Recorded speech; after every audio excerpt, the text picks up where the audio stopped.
Hello, my name is Nicole, and thank you so much for taking the time out to listen. Today, I titled this message, The Workaholics Excuses. The Workaholics Excuses, more specifically, running away from a relationship as well as household responsibilities, using the job as an excuse. Okay? We have those individuals who are addicted to working. Let me say it again. They are addicted to working. Some people, they're okay and all right with that sort of thing because, well, as long as he or she is bringing in the money, who cares? Well, God cares because the job has become a god. It's all about the money. It's all about the supervisory position, the leadership position, the role that is a supportive role. It is not about everyone and everything, even though they'll say, I am doing this for my family. But you remove the family out of the equation and they are still doing much for the job. It is not about God. It's not about faith. It's not even about their health. Their health is failing and they're still putting in ridiculous hours. They get upset when other people want a life outside of work. They have an attitude when other people say things like, I have a doctor's appointment. They turn up their nose when one says, I prefer to have a work-life balance, so I'm looking for another job because this is too much. Oh, well, that's what you want to do because I'm going to continue to work my 40, 50, 60 plus hours. Oh, these losers. Okay? Some of you all have had to divorce people that are like this. Some of you others you haven't divorced, but you have sure had some major battles about the work. Always working. Never available, never around. They run from household responsibilities and relationship responsibilities. Let me tell you how this is done. The Lord showed me in the spirit. It's about, at the time, about 1 something in the morning. And I'm being awakened to talk about people who work too much. Okay? So when he broke it down, he said that they use their job as an excuse not to be available to help family members and friends. They use their job as an excuse not to talk about the things that bother one's partner. They use the job as an excuse not to attend their children's functions. They use the job as an excuse not to meet up with friends. The job is about everything to them. And everybody else is secondary or non-existent. Everything else is not as important as the job. They feed off of the thrill that some jobs give them. They feed off of those who report to them. The job makes them feel entitled, makes them feel that they are special, makes them feel like they are on top of the world. Egotistical, narcissistic types, they absolutely thoroughly enjoy working much because they know they're not going to get that type of attention from people at the home front and elsewhere. But Jane Doe at the job looks up to Boss B and esteems him or praises him. And eventually, for some people, Jane Doe becomes the workplace whore. Okay? Because he or she isn't available to the partner that he or she already has because, well, simply put, that individual works too much. So one gives the office place whore an opportunity. That office place whore could also be male too. Okay? You're always there. You're always talking to that person or persons. And so now there's harlots that are available even at the workplace, just like at the church, just like down the street, just like on the bus. Harlots are available to meet all sorts of needs, including the workaholics' needs. And so those who suspect that something is a bit wrong, not only with the workaholic, but also where he or she's libido is, they are going to approach. Sometimes there is no libido. So the false accusation is indeed just that for some people who are suspecting or wondering or worrying or very jealous. The libido was long gone because of all of the work hours. And so it is what it is. Some people are living with this sort of thing. So the excuses show up. The excuses show up that he or she, who's the workaholic, cannot be present. They can't be present for the relationship because of the job. They can't be present for the children because of the job. They can't be present for family members and friends because of the job. I work long hours. I'm tired.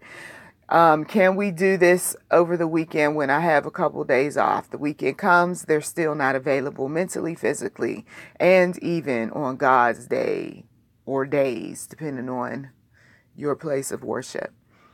They're not available to God spiritually either. And this is where one gets into some serious trouble, especially if he or she is claiming to be a believer in Christ and yet working all sorts of hours. And yes, you can be guilty doing this sort of thing for, dare we say it, the house of the Lord.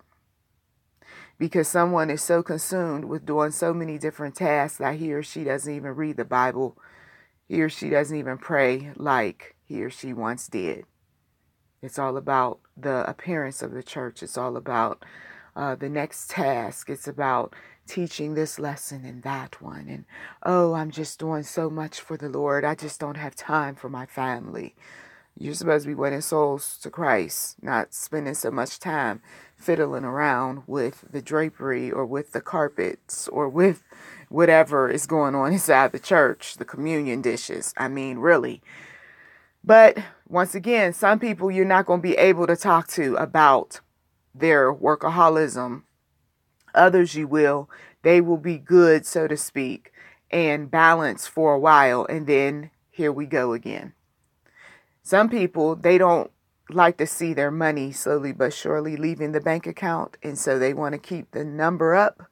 And so they'll keep working and working as long as that number is where it is supposed to be. They're obsessed with the number that's in their bank account. They're obsessed with the numbers that are in their mutual funds as well as other investment accounts. And so they are driven by money. Now, you know what the Bible says about the love of money, right? The love of money is the root of all evil. So evil has an open door. Come on in for the workaholic.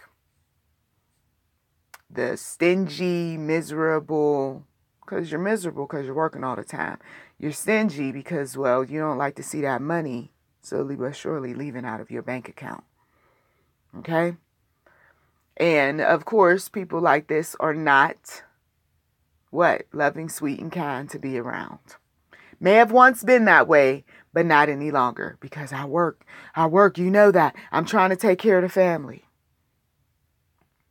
Tired, always tired, irritated. Some folks, they're mentally not where they need to be, so they talk out of their head, as one person told me some years back when her husband was working very long hours and they were a bit weird, a bit sporadic at times.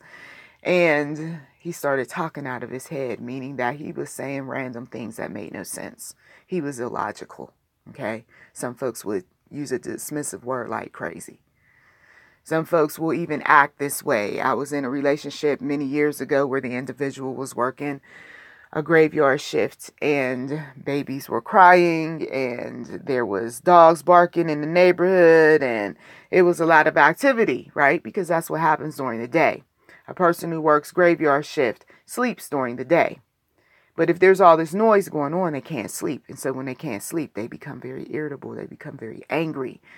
And they become threatening even. They control their atmosphere in such a way where everybody has to be very, very quiet. And if you're not quiet, you need to go somewhere else. Okay, just imagine living with some of these people. Some of you, you don't have to imagine. You're living with someone like this right now. And you're praying and you're asking the Lord, please, can you intervene? And the Lord is intervening right now through this message. He's simply saying that you're going to have to make necessary arrangements to be away from the workaholic who has decided to make his or her job all too important. Workaholics run away from the issues that are going on at home. Here's an example. Individual works in other cities, states, what have you, comes home periodically. When the individual comes home periodically, finds that the house is messy, the children are all over the place, and may even go through some things and find out that a partner is cheating. Rather than approach, confront, what have you, may have done it in the past, doesn't want to ruffle up one's feathers any longer. I don't want to deal with this. So the individual signs up for yet another trip, volunteers for another trip away from the house. People on the outside looking in says, oh, the individual works so much. No, the individual's running. See, there's different people that do various things to run. The people we're talking about today are the workaholics. Of course, not all workaholics run from their responsibilities. They're very present in the moment while they still have their head on straight, while they still have their health, while they still got some money in the bank account. But when these things are affected in some way, they are not present. Emotionally, physically, spiritually, they're present for their job. They're not present for their family members. So let's just make that plain. The individual, though, who's running from things that he or she needs to take care of, relationship, business, family, whatever. No, I'm just going to go off over here and deal with this work over here. I'm going to be a slave, so to speak, to this job. This way I don't have to deal with the crying kids. I don't have to deal with the cheating spouse. I don't have to deal with the barking animals.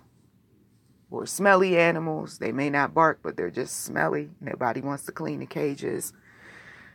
So that person is gone. And the excuse is that I was working. And most people don't challenge it. She was working. He was working. Most people don't question. Hey, she's taking care of her family. Let's not bother her. He's the breadwinner. Let's not say too much. At least he's there. You see? And they know this. They know that they're going to get a pass on slacking. They know that they can use the excuse with teachers, with counselors. Oh, I'm going there. That, well, I was working. I don't know. I'm not aware. This is the first time I'm hearing this about my child. Well, maybe somebody needs to reduce hours. Oh, you don't tell me. I got mouths to feed. I got things to take care of. Okay, your child is more important than all of that. And when all of that goes, and some of us, we know that it does go in time. It does. Layoffs, terminations. As much as some people don't believe that they could ever be laid off or terminated, there's a season. Here's the prophecy coming up. There's a season that's coming up where people who have never been laid off, never been terminated, they're going to experience that for the first time in their lives. And the workaholic cracks up. Get ready. You might as well start packing up. Because people who are all too consumed by their jobs, when they don't have it, they start to freak out. Some of them have a controlled freak out where they only freak out among their family members and friends. But when they get out there in the public, they put on a false front as if they're so perfect and so nice and so wonderful and so great. But people who are workaholics, they lose it. People get abused, people get mistreated in some kind of way, whether it's nonverbal, whether it's verbal, whether it's physical. And some of you all, you're so busy looking at the cars and the houses, and you're so busy listening to what that workaholic is saying about how successful and how wonderful and how great everything is, that you're not looking beyond the speech, beyond the material. You're not looking at the wife who's miserable or the husband who's miserable because somebody's working long hours in the household. You're not looking at the children who are doing whatever, with whoever, wherever, because people are no longer in the household to pay attention to them. But yet, he's praised because he has a job and he works long hours. And she gets the pass because, well, she puts in so many hours. But these people have choices. And God himself has spoken to some of these believers that your job has become an idol. And because your job has become an idol, the very thing that you prayed for has now consumed so much of your time, your energy, everything. I'm going to take it away. For some people, they don't want to hear it. It's just too shocking. Not God. I mean, after all these years, I prayed for this job. This is the best thing. I mean, I know that they put so much on me, but I got to be present because I don't want to be written up. I don't want them to fire me and all that. I got to be there. I'm a minority. Come on now. And that they're after me. They look for just about anything and everything. That's why I work so many hours. But what about God? If it has come down to something like that, that same God that blessed you with that job, he could bless you with another where you don't have to give your 120 some odd percent because you're a minority. And I got to prove a point because everybody else, they already look down on us. Come on, we got those folks too. And I tell you that as much as I want to be that person who sides with the workaholic, because Lord knows I put some hours in over the years, I can't do it. God is not permitting me to do it. He said, you know where you came from. You saw much. When it came to working at the day job, working on the weekends, working to help other people, working. And did the people look happy when they did it? Did the people appear to be quite peaceful? Did the working make them better individuals? I regret to inform you, come on, that it didn't. It didn't make them better people, all that working over the years. It made them more miserable. Backs bent over, frustrated, impatient, irritable.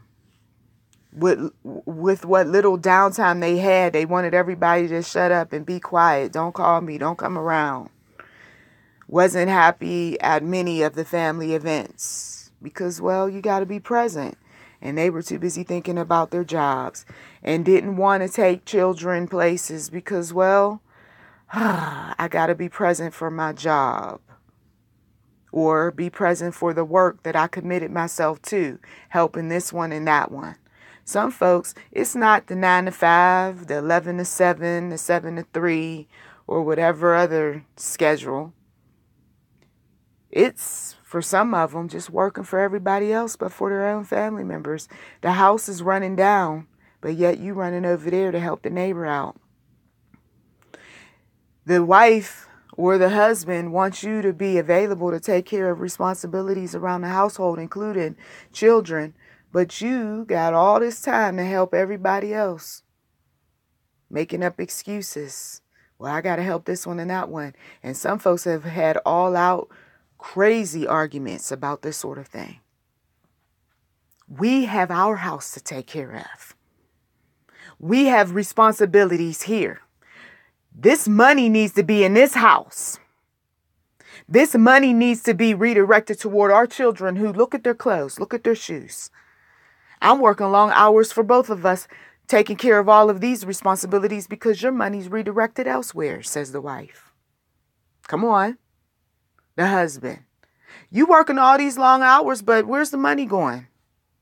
I see you got some nice handbags. You got some nice shoes. Got another new vehicle, huh? What about the children's college savings that you claim that you were putting money up in? What about you said you were going to help me with this, that, and the other? You sure got a lot of money coming in. And don't say that you don't have any money. And here's the other thing about the workaholic. And this is going to step on some people's toes, but they always talking about they don't have any money. Notice that? Some of you family members and friends, they're always talking about how they're broke and how, well, I had an influx of bills lately and I can't do this and that. And a lot of times that influx of bills is because they mismanaged money. It wasn't that they were broke, busted, and disgusted. They mismanaged money somehow, some way. Then when they get on their feet again, they claim that they're broke again. But that's an excuse. And for a lot of people, they're telling lies. And God is convicting them on that too. Oh, you're going to be broke, the Lord says. Oh, it's coming. It's coming. Because all those lies you told, you really are going to make the type of income where you will be like the rest of them that says they're broke. You see, even telling lies about those sorts of things as well. Working long hours, everybody knows there's a check or checks coming in because some people got multiple jobs. And yet they are saying that they're broke. And they're making money that it would take 2 or 3 people to work jobs to make what they're making. Okay? And some folks fall for the game. I remember there were those individuals that used to tell me, they said, don't believe them. They keep telling you they don't have any money. That's a lie. And people started telling me the truth. They said, they're telling you that foolishness and telling other people that because they don't want you asking.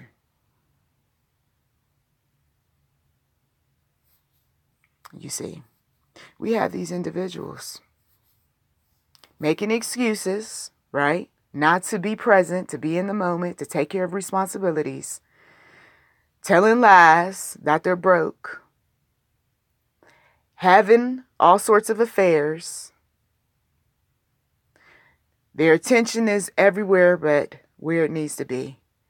And on top of that, disrespecting the God that blessed them with a job in the first place. Some of you are not moved to pray any longer for people concerning their income. They wouldn't believe it. Other denominations, faiths, whatever, wouldn't believe it. But God does do that every now and again. He will speak to us and say, stop praying money for that person. Stop praying that they be prosperous. I have some other prayers I want you to pray. Pray that they will turn their hearts, their minds back to me. Pray that they'll give up their idol, which is their job. Pray that when I bring my curse upon them, that they will learn of me and understand that I'm a God that is not a genie God. I'm a God that you praise, that you worship, that you allow into your life. You don't mock. You don't disrespect. You don't lie. You don't do the types of things that the demonic puts you up to doing when you get God involved in your life, even down to praying for something as small as, Lord, I need a job. These individuals that we're seeing, some of them, they're cursed to those hours. I'm going to close the message with this. They're cursed to those hours. They didn't select them. They've been dumped on them. They don't have a choice in the matter. Some of these folks, they lie and say that they don't have a choice, but they do. They volunteer for those hours because I told you they run.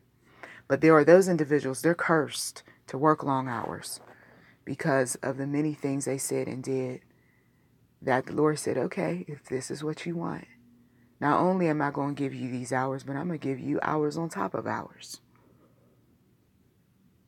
You see, some people have had these weird conversations, if you will, with the one true God behind closed doors. They have done some things where they disrespected family members and friends as well as believers. They have mocked the Lord in some kind of way, and now they're a slave. Modern day slave. They might have air conditioning. They might have an office chair, but they're a modern day slave.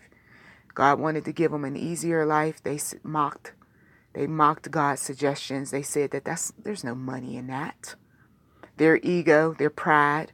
Please, I'm not working over there. I'm better than that. I have an education. So the Lord said, okay, and curse be to you. Okay? And if you don't believe that God is not cursing individuals or what have you, then you are deceiving yourself. Check out the Old Testament. God cursed men and women time and time again for being disobedient, for mocking him, for doing the types of things that were ungodly and unrighteous. This is the same God from the Bible that we pray to even now. So yes, there is a curse upon some individuals. Some of them, they like to talk about their car, their house, their this, their that, to former partners, and now they're a slave to their car and their house and everything that was my, right? They had that pride that just got all up in their spirit. It was my this and my that. And so the Lord says, and now you're alone. You got it. You got everything, right? So that's why we're not supposed to be looking at other people's wealth and looking at other people's acquired assets and all of this other stuff that they have, because in the end they become slaves to it. Okay? They wanted a bigger yard. They're a slave to it. They got to work longer hours for the bigger house. They talked much about all of what they got, and now they got to get security systems and all sorts of things to protect it, because there are people that are waiting to take from them, you see. So you do some interesting things that cause all sorts of problems for yourself when you decide that you want to turn your back away from the one true God and be the workaholic, be the slave to the job, be the one that wants a whole lot. You're going to have to give a whole lot, right? Too much is given, much is required. Well, blessings to you. Thank you as always for taking time out of your busy schedule to listen. Be the one who just goes to the one true God and asks him, what is it that I should do? Yes, there's a season where people work much, but then there's a season where they don't have to work harder, right? Instead, they work smarter. God is an awesome God. He downloads some interesting ideas into our spirits. And he is also a God that wants to be praised, right? To be worshiped. He does not want us worshiping money, right? Loving money. And a lot of people have lost their lives as a result of doing this sort of thing. Please do check the description box for anything that is of interest. You've been listening to YouTube NM Enterprise 7. Feel free to like, subscribe, comment. And for those who have given in the past, thank you very much. Those who have yet to give, we do welcome giving. And thank you.